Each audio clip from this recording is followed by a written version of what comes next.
Anna, have you been enjoying your time in Fulton County divorce court? Do you live there now? Do you have a sleeping bag tucked into a corner of the courthouse? I mean, I honestly think that the Cobb County Superior Court clerks would not be surprised if I moved in, but we're finally done, and I'm here to talk about it. I'm so grateful you've been following this because I've been trying to avoid it as much as humanly possible, to be completely honest. Yeah, it hasn't been fun, I've got to admit. Why hasn't it been fun? I mean, it's so juicy. Well, you know, Alan, when you sign up to report on the alleged, attempts of a former president to overturn Democratic election, and then you end up in a situation that feels more like the Real Housewives of Atlanta, then it's a little bit odd. This is still sounding fun to me. Are you volunteering? And you can go down to Atlanta anytime you want and relieve Anna. Well, it would be a great homecoming. I could stay with my grandma, have matzo ball soup at night. Yeah, sign me up. No, there's definitely an element of it that's very, are you not entertained? Anna, how about this? You can go to my grandma's house and she can make you matzo ball soup, and that will make everything better. That'd be fantastic. Is your grandma, what's her matzo ball soup like when it compares to, the matzo ball soups of other grandmothers? Well, obviously it's the best in the world. Don't ask a man to criticize his grandmother's matzo ball soup. Tyler's grandmother listens to Rational Security and she would be upset. Tyler's grandma saw me on TV once, and it was honestly the best moment of my life when Tyler texted me and said, "My grandma said you did a good job." Well, I think you've earned your matzo ball soup. Seriously, we got to get Anna this soup next time she's in Atlanta. I would say my object lesson is the recipe, but obviously that's a closely guarded family secret. The real question is does your grandma use the mix, or does she start with actual matzah? Oh, I think like all good grandmas, she uses the mix, the Manischewitz mix. Yeah, exactly. The Rosensteins are a proud Manischewitz mix people. Good. Yeah, real Jews know. Oh.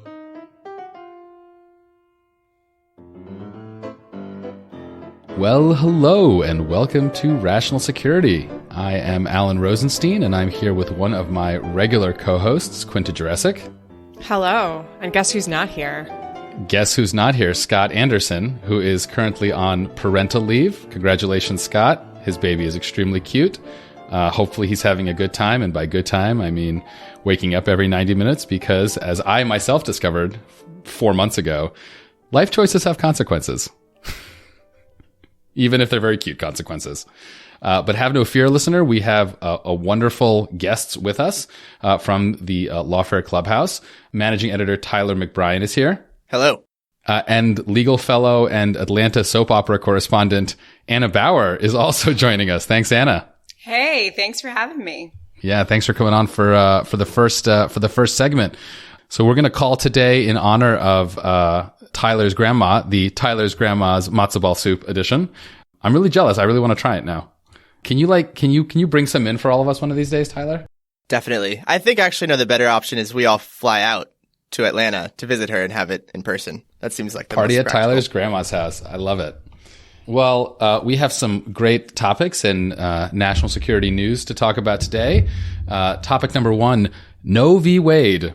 The long saga of the personal relationship between Fani Willis, the Fulton County District Attorney prosecuting Donald Trump for election interference, and Nathan Wade, the prosecutor Willis put in charge of the case, hit an inflection point last week when Judge Scott McAfee, who is overseeing the criminal case, ruled that, although there was no actual conflict of interest, the appearance of impropriety remains.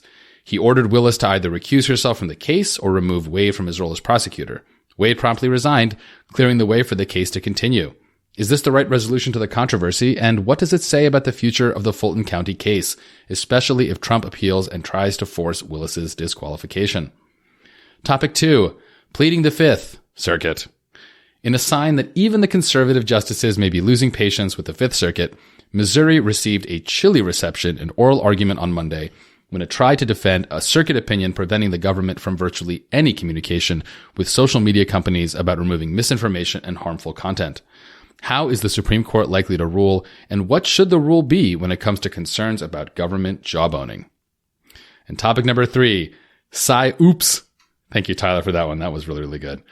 Reuters has reported that during the Trump administration, the CIA engaged in an influence operation on Chinese social media to spread negative information about Xi Jinping and other Chinese leaders. Was it effective? Was it a good idea? And what should U.S. intelligence priorities be with regard to China? For the first topic, I'm going to hand it over to me to talk about Nathan Wade's resignation. And as I like to do when we have an expert on the topic, I'm not going to do an intro. I'm just going to turn it right over to the expert. Anna, you're joining us for this first segment. So just set the stage for listeners who have not been tuned in to every twist and turn of this soap opera over the last several months.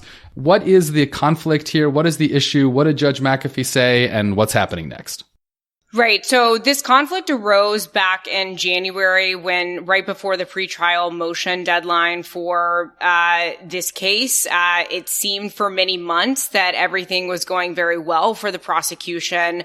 And then Ashley Merchant, who represents Mike Roman in the case, who is one of the co-defendants of Trump, who is accused of attempting to overturn the 2020 election, she filed this motion in which she argued that Fani Willis was engaged in a personal romantic relationship with her special prosecutor, Nathan Wade. And as a part of that relationship, it was alleged that she received, luxurious vacations that were paid for by Wade, that he paid for dinners, that she received these kind of indirect financial benefits, and that as a result of those benefits, she received, this kind of incentive to continue to prosecute the case against these individuals as long as possible. Nathan Wade, of course, you have to recall, is someone who's not a salaried employee. He is paid by the hour. And so as a result, there was this argument that she was paying him and then as a result, getting this kind of kickback scheme. As a separate issue that arose related to this, about a week later, we're not totally separate, somewhat related to it, but a separate legal grounds arose for her disqualification about a week after this motion was filed.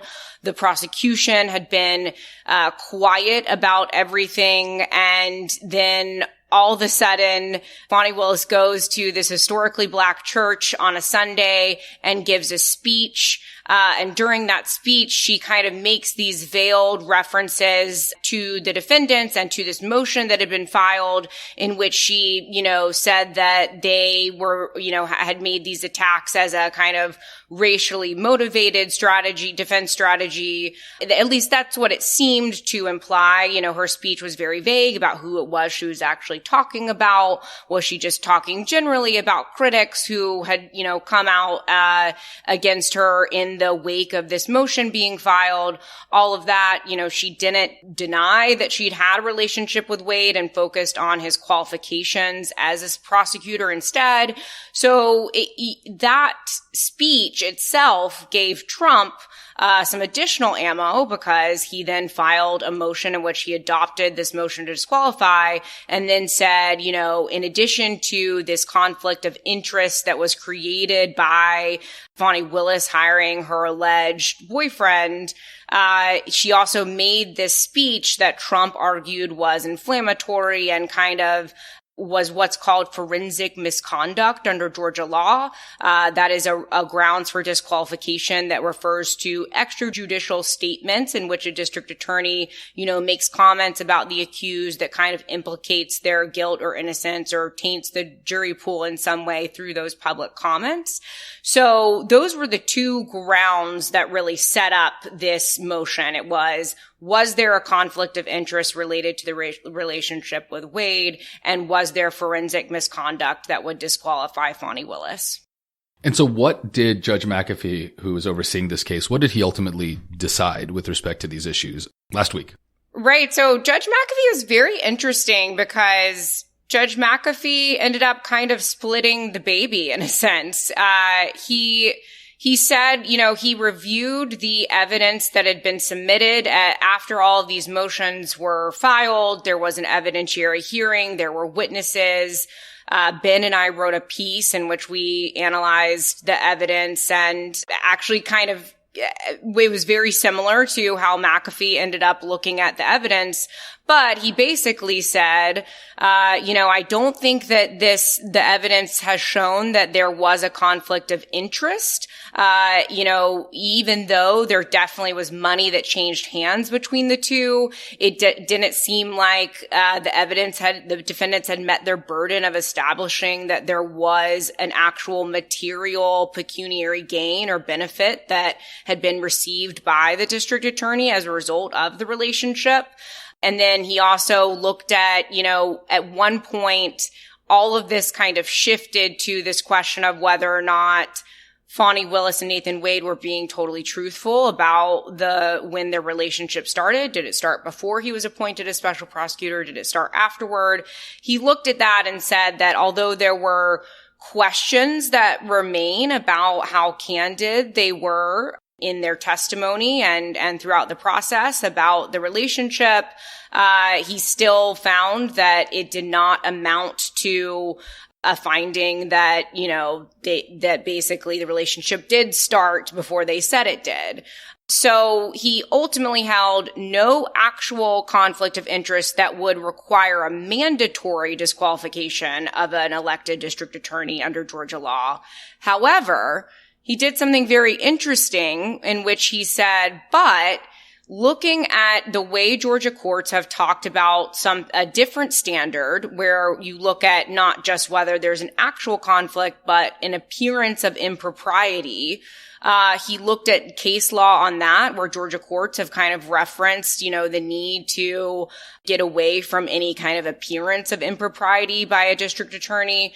And he said that if there is an appearance of impropriety, I can impose some sort of discretionary remedy that doesn't necessarily have to mean disqualification of the district attorney. And here, he said, I do find that there is an appearance of impropriety.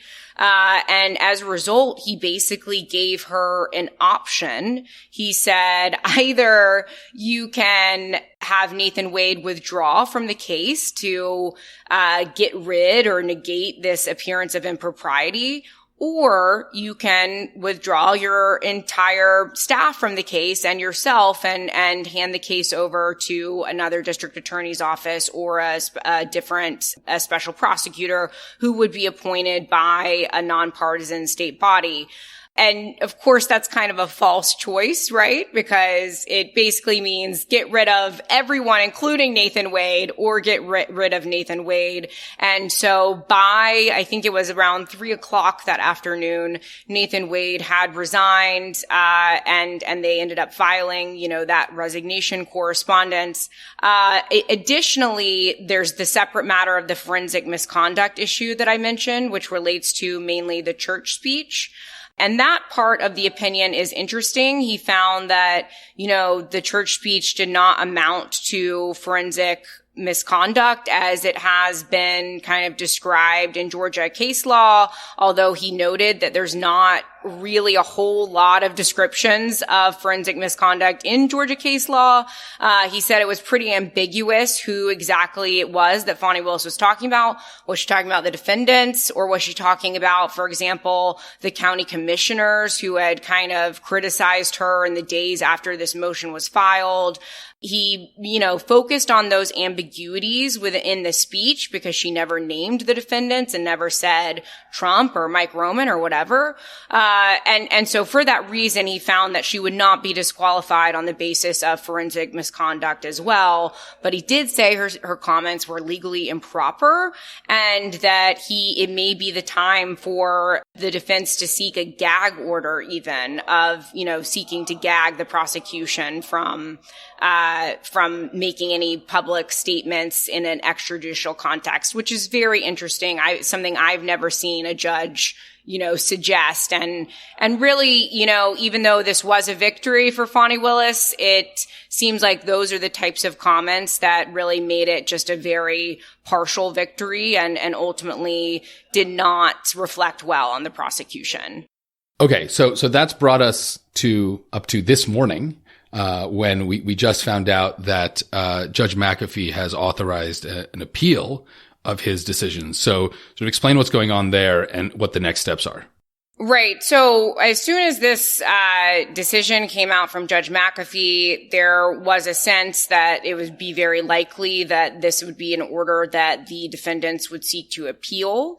Of course, in Trump's case, a big part of the strategy is to try to delay the trial beyond the November election. And so that is a part of it. But also, there was some language in this order that seemed like it could be pretty friendly to the defendants if they did seek an appeal.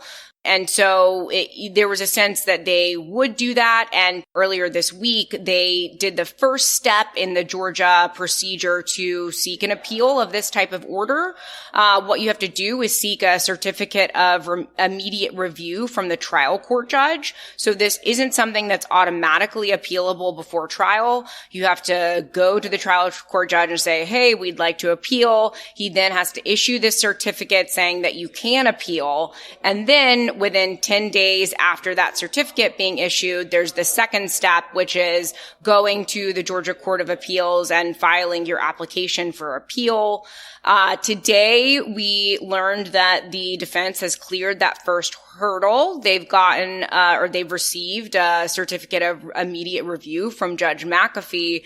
However, the order, importantly, by Judge McAfee says that the trial court proceedings will not be stayed while they appeal. Of course, that could change based on what the Court of Appeals does. The Court of Appeals, after they file their application, has 45 days to decide whether to take up the appeal or to decline it. I think it's very likely that these defendants will ask the Court of Appeals to stay the proceedings below if they do decide to take it up.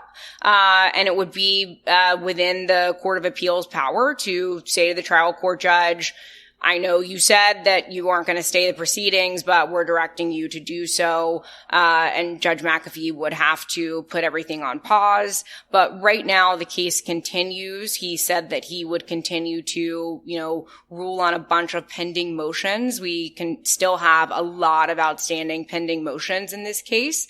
So it sounds like McAfee is going to continue to work through those. And the case continues or at least for now, while this appeal goes up to the Court of Appeals. And they will have to decide whether to take it up. If they do, it probably could be months before we hear anything from the Court of Appeals as to, what they actually will do, although they could always expedite the appeal and go more quickly than they usually do. And I just had a quick follow-up about the forensic misconduct question. You mentioned that there are only a few descriptions existing in Georgia law.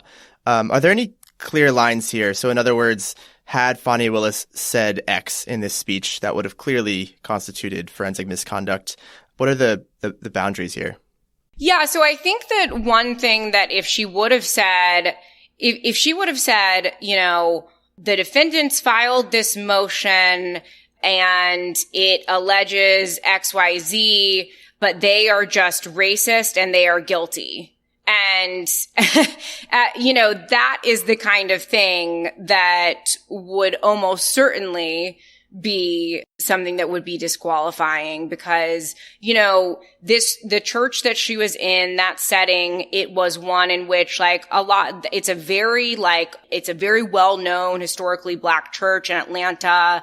The people who go there very well and who watch the services online, like the thousands of people, very well could be people who are selected to be on that jury. And the idea around forensic misconduct is that you can't, as a district attorney, be going out and saying to the jury pool in public, these people are guilty, and just really kind of, impugning their character by making these extrajudicial statements outside the context of the case itself. So, that'd be something that would be pretty clearly disqualifying under Georgia law. I have to say, at the beginning of all this, I think there was, let's say, an instinct among commentators, maybe specifically among those who do not practice law in Fulton County, to cut Fani Willis some slack on this one and say, it's a smear, right? I will say that Andrew Fleischman, who is a defense lawyer in Fulton County, who has come on the Lawfare podcast previously, was critical from the start. So points to him. But it does seem to me that like just the longer this has gone on, the worse the DA's office looks. Like I think I have no problem with McAfee's ruling. The sort of not outright disqualifying makes sense to me under the standard, but it just looks really, really bad. Like, is there any redeeming story to be told here about the DA's office, or is this just like, wow, they really screwed up? I agree with you, Quinta. I think that a lot of this looks really bad at the most basic level. And I think that this is a backstory a lot of folks maybe won't know or really kind of grasp, is that Fani Willis came into office in 2020. She was elected in 2020, and then, started her position in 2021.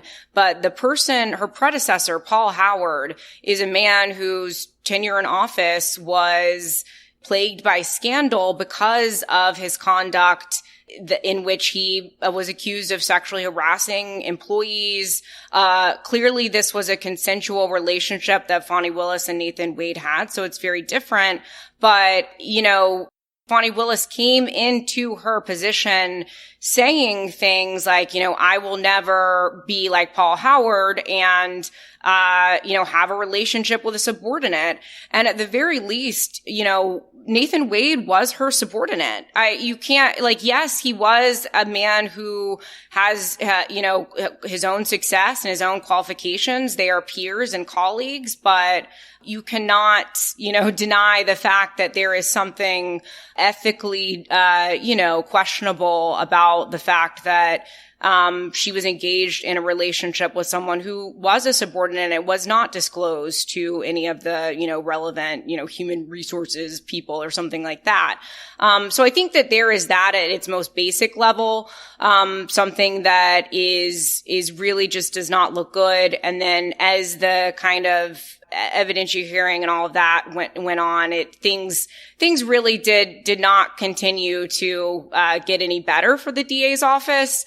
That said, I do think that, putting aside all of that, this case has been one that other than this, the DA's office and maybe some other, questionable public statements that Fani Willis was making, because you really are, as a prosecutor, you don't like to see prosecutors going out and making public statements about the case that they're prosecuting. It's usually just not a good idea. And there were other instances even before this in which Fani Willis, maybe didn't have the same type of restraint that other prosecutors at the federal level, for example, have. But then again, she is an elected official. So she has some different considerations, at play. But, regardless, they had handled this case pretty well. They had a lot of wins for months and months. And so I think that I guess maybe is something that is redeeming, is the kind of history of handling the case pretty well for a long time. But this, I do think, is something that was really questionable. So I think that's right. But I'd be interested to hear what other folks think, Tyler and Alan.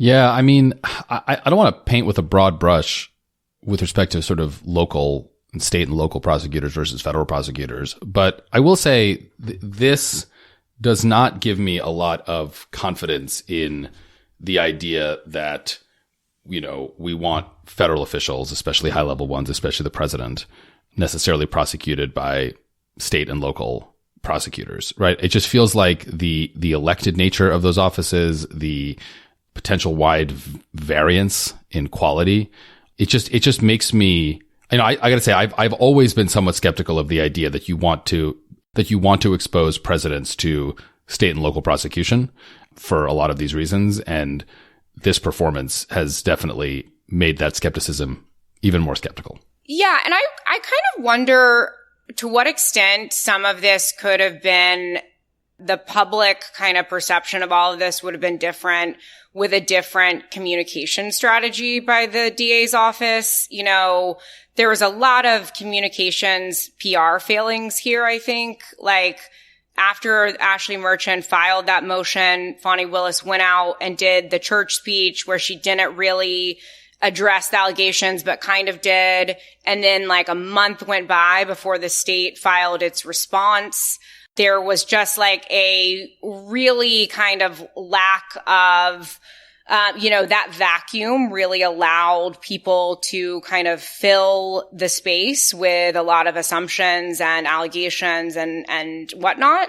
And then, even as recently as after Nathan Wade resigned, I don't know if you guys saw this, but Nathan Wade was supposed to meet the press after he resigned. That was poorly thought out. Canceled for a family emergency. I mean, so it's just things like that where you are kind of like, what, this is not great judgment in terms of just the PR aspect of it all. And the Trump team and Roman's team and everyone else is taking advantage of that. And it's hard to blame them, honestly. I mean, that's the thing. I mean, I think, with Trump's 87 different legal issues, we've seen so much bad lawyering. We've seen so much bad faith, nonsense lawyering. But I think I got to say, when it comes to this one, it's hard to blame them for dragging the DA through the coals on this one. No, I think that, it's very interesting to me that I actually think that the most effective defense strategy that Trump has had in any of his cases has been his Fulton County team. They have managed to somehow avoid making some of the more ridiculous statements and briefs that his federal teams and his New York team has filed in those cases. Steve Sadow is a really well-respected attorney in the Atlanta area. He's done, I think that, he's done what any good defense attorney would do in this case, which is kind of seize the moment. And, it's really unfortunate that the strategy has distracted from the alleged crimes here that are very serious, and especially in the lead up to the 2024 election is something that we should be paying attention to, but you kind of can't blame them because, the district attorney's office is at fault here in some sense. Well, as you pointed out, this saga is amazingly not over yet, depending on how these appeals go. And so we will have you back to talk about it. But for now, we will let you go, continue your gallivanting around the country covering these cases. Thanks, Anna, for stopping by. Thanks. Wait, I have one question. It's for Tyler. Did I earn my matzo ball soup? I think you earned not only one, but 2 helpings of matzo ball soup. Yes. Amazing. Great. Well, thanks, guys, for having me. I appreciate it. Well, in keeping with weird stuff coming out of the South, we are going to journey westward to the Western District of Louisiana. Back in May 2022, in a case that was originally filed as Missouri v. Biden, the attorneys general of Missouri and Louisiana, along with private plaintiffs, alleged in district court that federal officials coerced social media companies into removing certain content or demoting it in people's feeds on topics ranging from COVID-19 to election security, among many other topics that we can get into. Fast forward to July 4th of last year, when the district judge ruled in favor of the plaintiffs, issuing a preliminary injunction which essentially prohibited government officials from communicating with social media companies as they had been alleged to do. Fast forward once more to October of last year, when the Supreme Court agreed to hear the case, now known as Murphy v. Missouri. And fast forward even more to Monday of this week, March 18th, when the Supreme Court heard oral argument in the case. There's a lot of interesting issues here. I think the primary one being this sort of line between persuasion, coercion on the side of the government in terms of influencing essentially speech on social media platforms. And I want to get into that. But first, Quinta, I'm curious. I know that you listened in on oral argument on Monday. Could you give us a bit of a play-by-play or your impressions of how the justices viewed the case and how they might rule. So as you say, important context here is that this case it's weird, is the most polite thing I could say. The most honest thing I could say would be that it's completely lunatic. And what I mean by that is that the fact pattern here is just weird as hell and kind of made up. So there was a point in oral argument where Justice Sotomayor said to counsel for Louisiana, Benjamin Aguinaldo, "Counselor, I have such a problem with your brief," and then proceeded to say, it attributes things that happen to other people to particular people. It confuses all kinds of statements, et cetera, et cetera. And Aguinaldo seemed genuinely kind of chastened and, sort of bent over himself to apologize. The issue here is that the district court, in this kind of incredibly long process down at that level of the court, reached conclusions in this injunction that it issued, which prevents sort of large swaths of the government from communicating with social media companies, that just massively distort what was actually happening, and sort of twists what was in some instances government outreach that arguably crossed the line. In some instances, government outreach that genuinely was sort of the government working together with platforms to, say, hey, there's, something really bad going on here that you might want to know about, into a kind of vast left-wing conspiracy to censor conservatives, including, as Sotomayor was kind of pointing out, and as Justice Kagan also dug into a bit, instances where, someone's post was taken down by Facebook months after there was a communication between the government and Facebook about a sort of semi-related issue, which the plaintiffs are now alleging is directly attributable to the government itself. So the facts are all over the place here. The Fifth Circuit sort of repeated some of that, cut down a little bit on the crazy. I should say that this injunction, which was narrowed by the Fifth Circuit, has been stayed by the Supreme Court while the justices are considering this case. I think that context is really important because what I'm going to say next kind of cuts against that, which is that the legal issues are genuinely unsettled here. And I do think that there are real First Amendment questions about to what extent you want the government to be able to kind of tap a platform on the shoulder and say, like, hey, there's material here that we're not super crazy about. Might you consider taking this down? Like, that is a genuine issue, and the doctrine on this is confusing. First Amendment doctrine is always a mess. I think this is particularly messy just because it hasn't been fleshed out particularly well. And so I was kind of cheered to see most of the justices really seeming to, attempt to address this in good faith. Justice Alito, big surprise, seemed to be the only person who really bought what Louisiana was selling here. I think everyone else seemed both conscious of the distortions in the record and aware of the potential concerns of creating a standard that's so strict that it would make it impossible for the federal government to say, reach out to Facebook and say, hey, there's terrorism came up a lot. There's terrorist content, or, there's a foreign influence operation happening on your platform. You might want to take a look at that, and so on and so forth. So I came away not having a great sense of what particularly the court will rule, but with a pretty strong sense that a majority of the justices seemed not impressed with Louisiana's argument. That's a different question than, ideally in a perfect world, what kind of form would a doctrine that sort of holds the government back from being overly censorious, but still allows the flexibility that's needed, like what that would actually look like? I don't know. I think it's a genuinely tough problem. We'll see how the court comes out here, but I did not come out of this tearing my hair, as I sometimes do when I listen to oral arguments. Are you saying this was no net choice argument, Quinta? The thing is, in net choice, they were trying too. They were just confused in a way that they were didn't seem in this case. Here, they were less confused, yeah.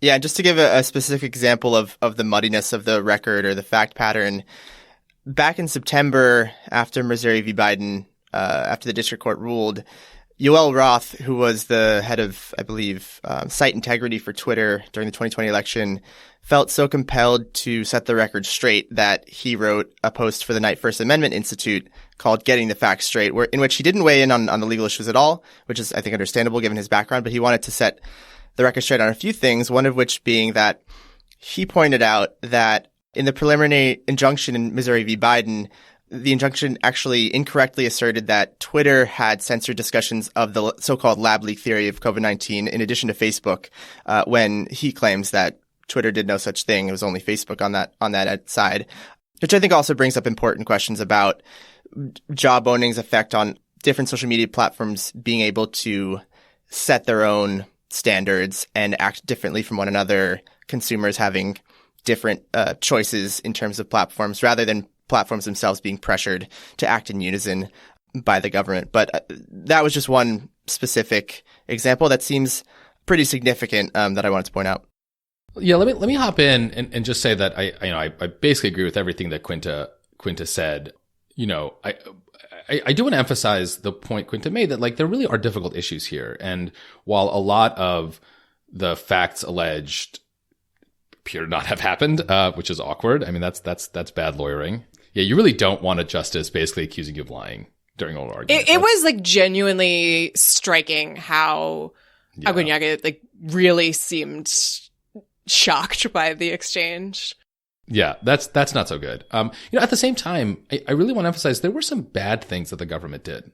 Shortly after the district court judgment came out, I did a podcast with Jeff Kosseff and Derek Bambauer, where we sort of went through, and I think we were all pretty skeptical of the extremely broad injunction, but we did recognize that there was some not great stuff the government did. I mean, there was someone, I forget the exact title, social media something in the White House, who was basically sending profanity-laden screeds at social media companies. Yeah, that guy was clearly not doing his job particularly well. Well, I mean, let's put it that way.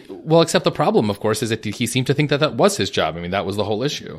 I mean, and then there were some comments about, Section 230, and maybe we have to revisit that, right? It's a little bit of that's an awfully nice Section 230 liability immunity you have there. It'd be a shame if anything happened to it. Again, I think Quinta's right, and I think as the Supreme Court will rule, when you look at it in the totality, those isolated incidents, while bad, and hopefully the Supreme Court does the Supreme Court opinion does a drive-by chastisement of the government with respect to those, they don't rise to the level of anything that would justify the sort of broad-based injunction. But it is a legitimate problem. And the other thing that I would say is, I think it is tempting, both because it's kind of analytically cleaner and because right now the politics line up in the following way, that it's easier just to say, look, we should just have a really bright line rule that the government is allowed to communicate with private parties as long as there is not explicit coercion or really heavy-handed implicit coercion, right? And that's probably going to be sort of what the court rules, because it's kind of hard to figure out what else to say. But to be clear, that's not actually the standard in all domains of law. And it's not also the standard that, progressives necessarily should want. So Eugene Volokh, who's a law professor at UCLA, wrote a really interesting piece on the Volokh conspiracy, just pointing out that when it comes to, for example, the Fourth Amendment and what we think of state action under the Fourth Amendment, obviously not related to this case, but similar conceptual question, the courts often are willing to find state action when the police induce or even honestly just ask a private entity to engage in an action that, were it done by the police, would potentially violate the Fourth Amendment. Now, again, that's not to say that that should necessarily be the standard here. There are different considerations, but it is to point out that the theory of the case by the plaintiffs, that when the government asks social media companies to take down speech, that's concerning. That's not a crazy theory, right? And I think what's unfortunate in this case is that what started off as a legitimate concern that should have been really thought through and even potentially litigated became this kind of right-wing fever dream that by the time it got to the Supreme Court was just like so out over its skis that, you have people like Justice Sotomayor correctly chastising the advocates for not being honest. And again, like that's bad. They should not do that. But I really don't want to lose track of the fact that, if it's very easy to imagine the politics of this being reversed and people on the center and the left being extremely upset that the government is going anywhere near social media companies and asking them to take content down. Yeah, I mean, you're not wrong, and I think that is one of the difficulties. High praise from Quint to Jurassic. We're agreeing. We're on the same page on this one. I need a certificate You're not for wrong. suitable for framing. I want that on a pillow. Yeah, mark the time and date. Oh my God. No, I mean, I think it is one of the weirdnesses that we do have this kind of genuinely unsettled doctrine. There are real questions here, not only about like the law, but also, how do we want to live in a society that have kind of been warped by this right-wing fever dream. And I think it's a good demonstration of how, we're talking about the Fifth Circuit, because this came out of the Fifth Circuit. The Fifth Circuit, of course, also, we're recording this on Wednesday, has had a real banner, like 36 hours in terms of whether or not it was allowing SB4, this Texas criminal immigration enforcement law, to go into effect, where it was in effect and then it was not in effect and then it was in effect again. And it's not really it's no way to run a railroad. And I do think that the sort of just like loony stuff that comes out of the Fifth Circuit, in all areas of law, we're focusing on First Amendment here, and the net choice case is also involved a loony Fifth Circuit decision.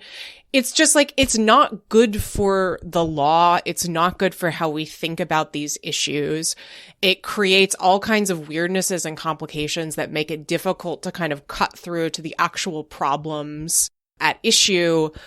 The one thing that like slightly cheers me about this is that it seems like the Supreme Court is kind of losing its patience with this kind of behavior. The Fifth Circuit is the new Ninth Circuit. Yeah, I mean, kind of, yeah. It's like on the other side, yeah. They're not what I would have expected. Like, throwing out all kinds of crazy stuff, and the Supreme Court, including, a lot of very conservative justices, are finding themselves having to be the adults in the room. And you could tell a story where this ends up, the Fifth Circuit has a kind of road to Damascus moment and changes its approach. I kind of doubt that, frankly. But it is telling, I think, how frustrated the justices were, except for Alito, with the arguments that Louisiana was making, and that Louisiana was making in part because the district judge and the Fifth Circuit allowed them to take that kind of glide path without really challenging them and pushing them on a lot of the crazy assertions they were making. Yeah, I think this is actually a really good example of Pyrrhic lower court victories. And you actually see this kind of all over the place. Right? I mean, to take a completely unrelated example from just the opposite side of the political spectrum, because this isn't a thing that can happen, right? One reason I think that, for example, Harvard lost so badly in the affirmative action case before the Supreme Court is because there was a perception that the lower court in that case was doing a lot of sort of covering for Harvard in how it described the Harvard admissions scheme, which was great for Harvard in that moment. But then the problem is you have this kind of record that then goes up to the higher courts. And if the higher courts think that like it's really unconvincing, then you're really off on the wrong foot. And so, this can happen on the left, this can happen on the right.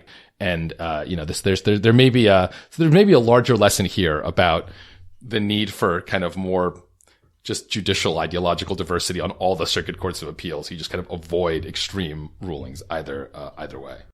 I'm curious about putting the legal questions aside for a second and thinking about how this could actually work in process or sort of the policy angle. I think Matt Peralt, friend of the pod, friend of Lawfare, put the challenge really well when he said in another Knight First Amendment post that he said, quote, "The challenge is to develop solutions that mitigate jawboning's most abusive forms while preserving the benefits of company-government communication."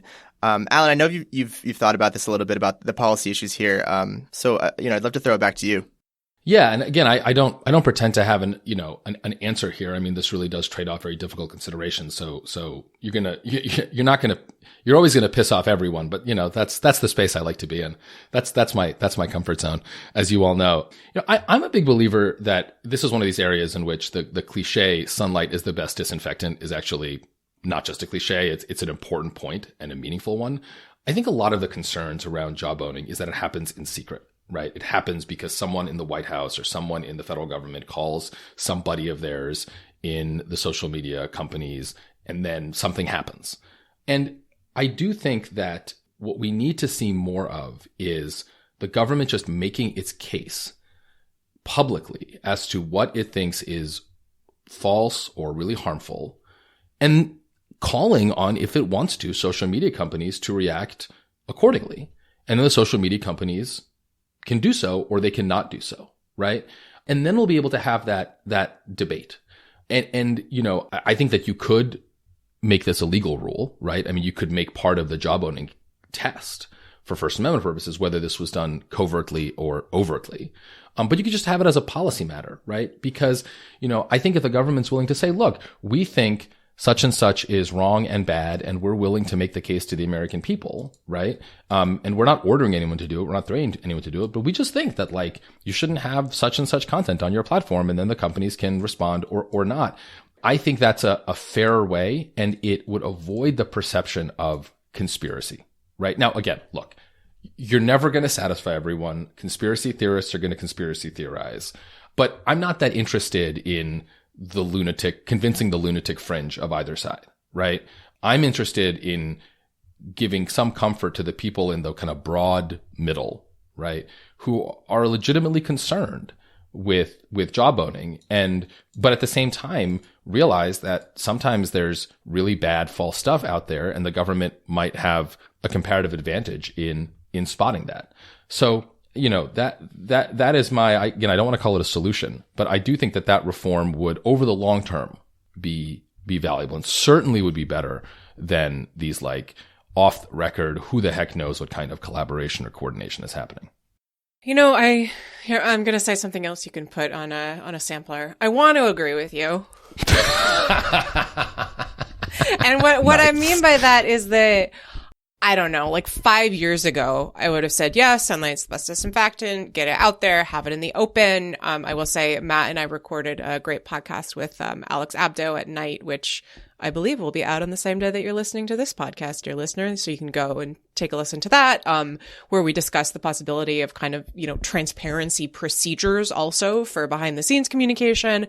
And my worry with that kind of argument is just we have seen how little the facts matter to people who are making these conspiratorial arguments. And what I mean by that is that, you have reams and reams and reams of evidence about, COVID-19, vaccines, the fact that the 2020 election wasn't stolen, and it hasn't convinced anyone. It's actually, there's kind of a counterintuitive way where the more data you have, the easier it becomes in some sense at a certain point to point at it and just kind of yell and wave your hands around and say oh my God, there must be something, hinky going here because, here's my, it's always sunny red conspiracy. Because I've created a ton of smoke. There must be fire. Exactly. And so I'm not saying that it wouldn't help. I don't want to fall into the trap of saying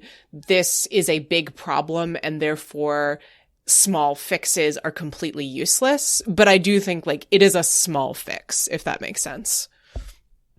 Well, speaking of the U.S. government's efforts to understand what to do with social media, Reuters had a pretty wild report that came out on March 14th about a covert influence operation authorized by the Trump administration against China out of course, the CIA, which, and I'll just quote here, the CIA created a small team of operatives who used bogus internet identities to spread negative narratives about Xi Jinping's government while leaking disparaging intelligence to overseas news outlets. I want to know what cat turd is in Chinese, right? I got to assume those were the...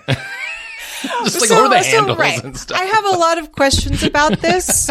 Among them are how effective is it to have a social media influence operation in a country that famously has a great firewall and takes things down very aggressively? You can't even post pictures of Winnie the Pooh on Weibo because it gets taken down.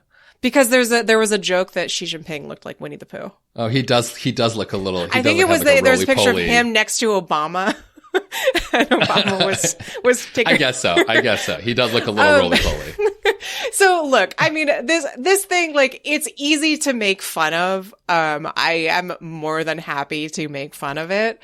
But I am curious before we go into the mockery for what both of you make of this. I mean, Tyler, I'm interested in your take in part because you've recently been spending a lot of time thinking about U.S. foreign policy and sort of behind the scenes operations in different contexts. How did you read this story? Yeah, I guess I didn't find it that shocking that it was happening. I don't want to appear to have a tinfoil hat on or anything, but I know any time that a report comes out that the CIA does X, I think any even putting cursory, LSD in the drinking water. I know, right? I think any like cursory understanding of the history of the CIA shouldn't surprise anyone that an influence operation like this is happening. I was surprised at how sort of low budget, not to go back into the mockery already, but how like low budget and unimpressive it was. This image of just a few, I don't know, spooks in a room trying to leak out information, probably in very heavy-handed or, not very nuanced Mandarin. I don't know exactly what it looked like, but I guess I wasn't surprised in when this story came out. I have been reading Alexander Ward's great book, The Internationalists, about the first 2 years of the Biden administration's foreign policy making. So I was curious about whether these types of activities have continued into the Biden administration. There are a lot of questions that have come up for me in reading the book so far about the continuity versus, breaking with Trump's foreign policy, because the tagline of the book is restoring American foreign policy essentially after Trump. But there are quite a few continuities, especially when it comes to Biden's stance on China, wanting to appear just as tough, if not tougher on China than Trump.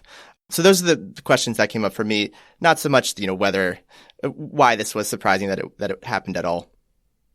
Yeah, I mean, I should say, Alan, before I let you jump in. So as you say, Tyler, it's one of the things in the story. It says this took place in 2019. It does say it's not clear whether it has continued. I will note that in 2022, the Washington Post had a big story about a report by the organizations Graphica and the Stanford Internet Observatory that identified what seemed pretty clearly to be a attempted Pentagon covert influence operation in the Middle East, attempting to move people toward the United States, which was also astonishingly clumsy. And there is likewise no evidence that it was particularly effective one way or the other. That caused a bit of an uproar. And after the fact, the Pentagon said that I believe that they were shutting it down and that they were auditing how it conducts these kinds of operations. So at least as of recently, we have a strong indication that the Biden administration is not looking so kindly on this kind of thing, at least within the Pentagon. And I would say also, I mean, it's always fun to make fun of the CIA, but these kinds of like covert influence efforts are actually not something that, other than this 2022 Pentagon dust up, not something that there's a lot of evidence that the U.S. has been engaging in recently, which I would argue is a good thing because A, there's no evidence that they work, and B, it's just like torching your own credibility when you complain about influence operations from Russia. But Alan, what do you think?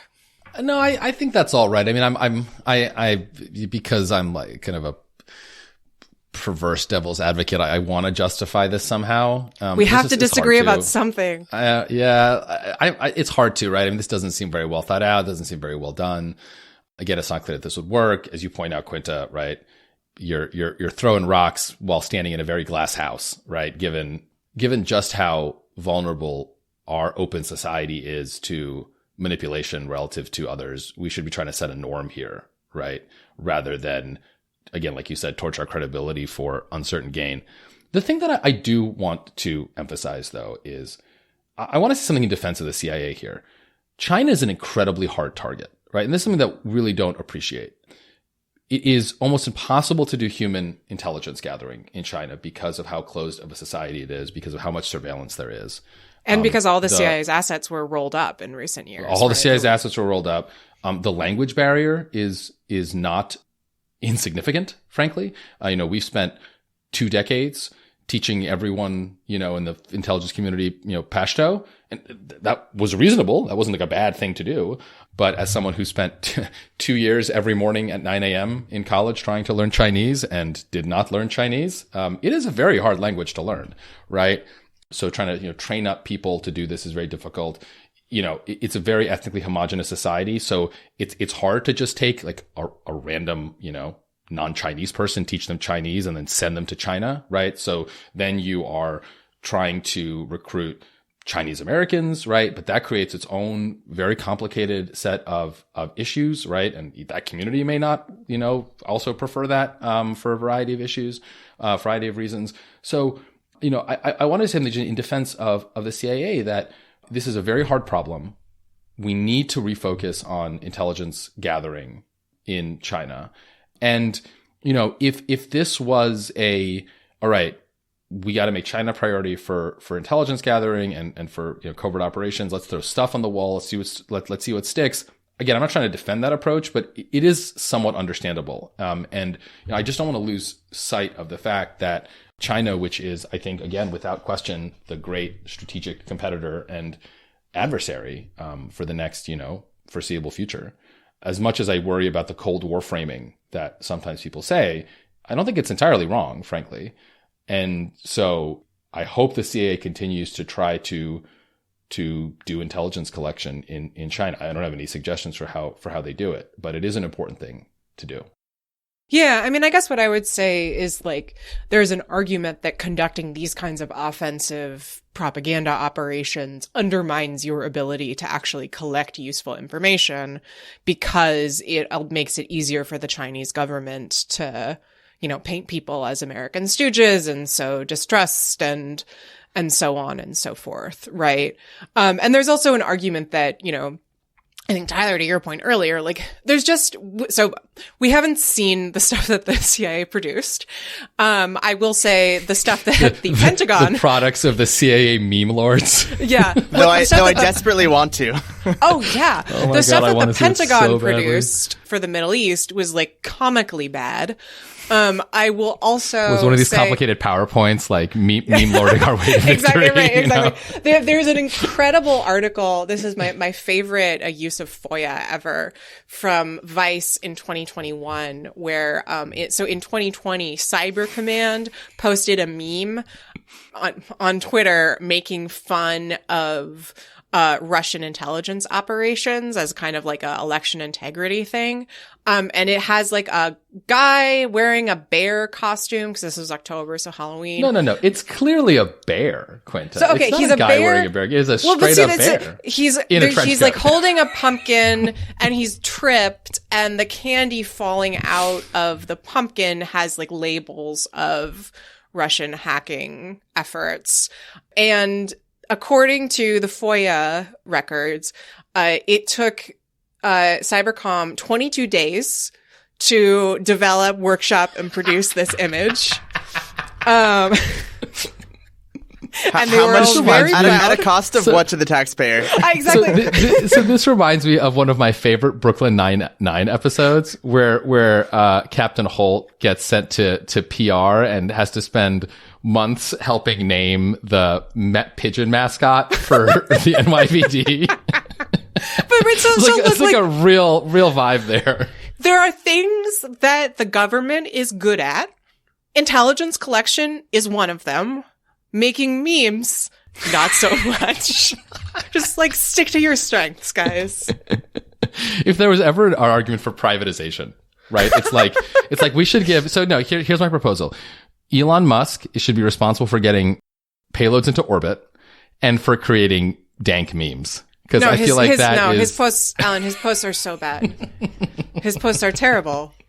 I have to make a seize the memes of production joke in here somewhere. That's good. That is good. All right. Well, clearly, before we completely devolve into silliness, I think this is a good place to end it. But this would not be rational security if we did not end with some object lessons. So, Quinta, let's start with you. What's your object lesson? I am sharing true crime courtroom drama with you all from the Detroit News, because it's always good to support local news.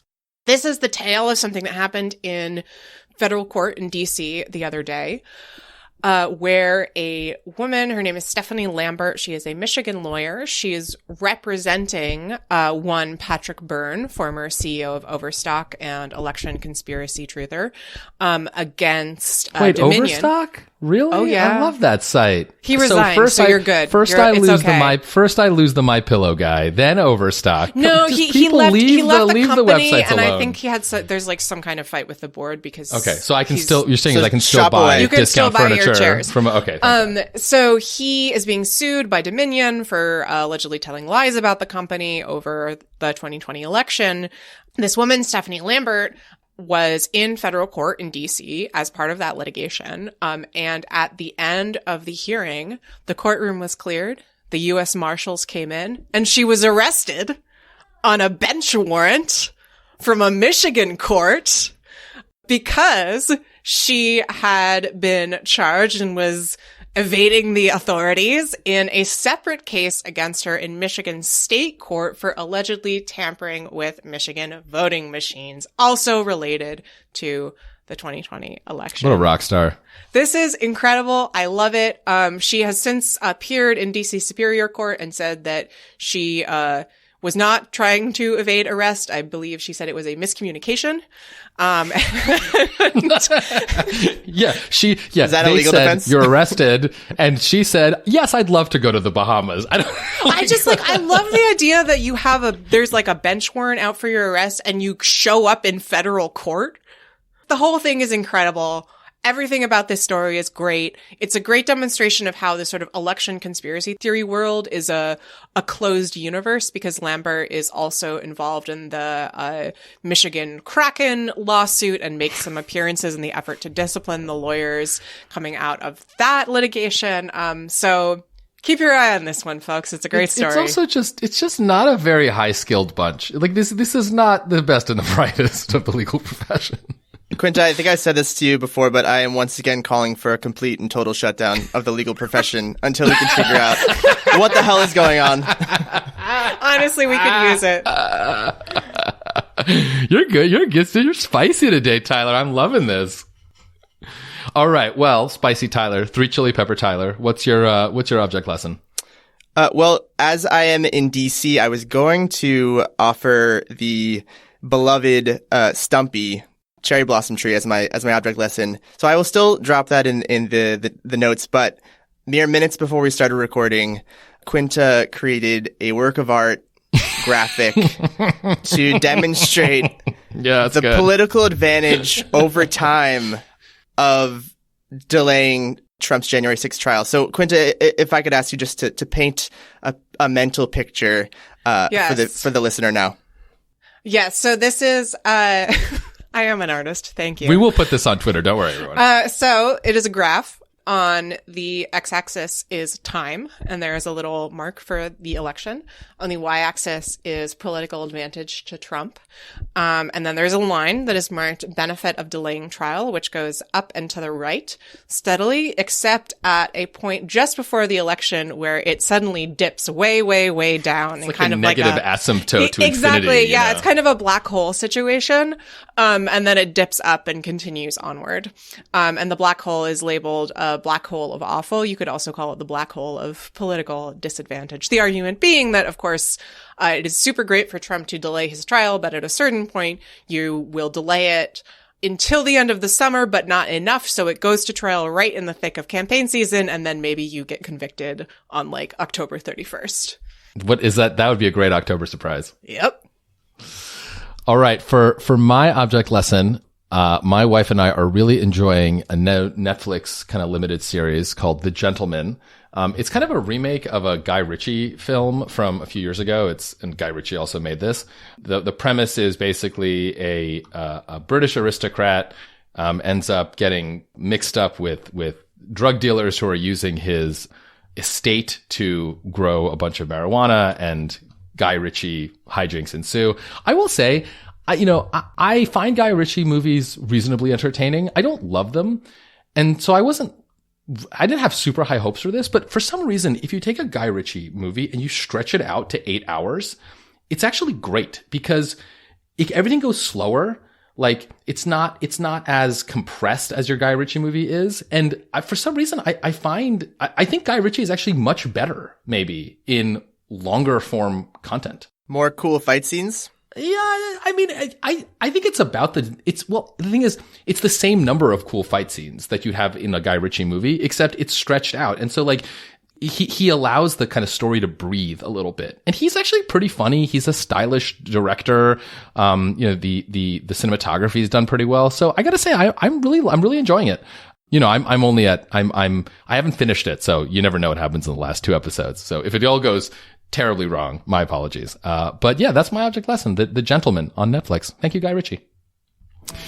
Well, that brings us to the end of this week's episode. Rational Security is, of course, a production of Lawfare, so be sure to visit lawfaremedia.org for our show page with links and past episodes, for our written work and the written work of other Lawfare contributors, and for information on Lawfare's other podcast series, including The Aftermath. And be sure to follow us on Twitter or X at, did I do that right? Did I do the X the way that Scott does? I don't know if it had quite his je ne sais quoi. He's better at than I am. Thank you. Well, be sure to follow us at RATL Security and be sure to leave a rating or review wherever you might be listening. Also, sign up to become a material supporter of Lawfare on Patreon for an ad-free version of this podcast and other special benefits. Our audio engineer and producer this week was Noam Osmond of Goat Rodeo, and our music, as always, was performed by Sophia Yan. We are once again edited by the wonderful Jen Patja. On behalf of my co-host Quinta and our special guests Tyler McBrien and Anna Bauer, I am Alan Rosenstein, and we will talk to you next week. Until then, goodbye.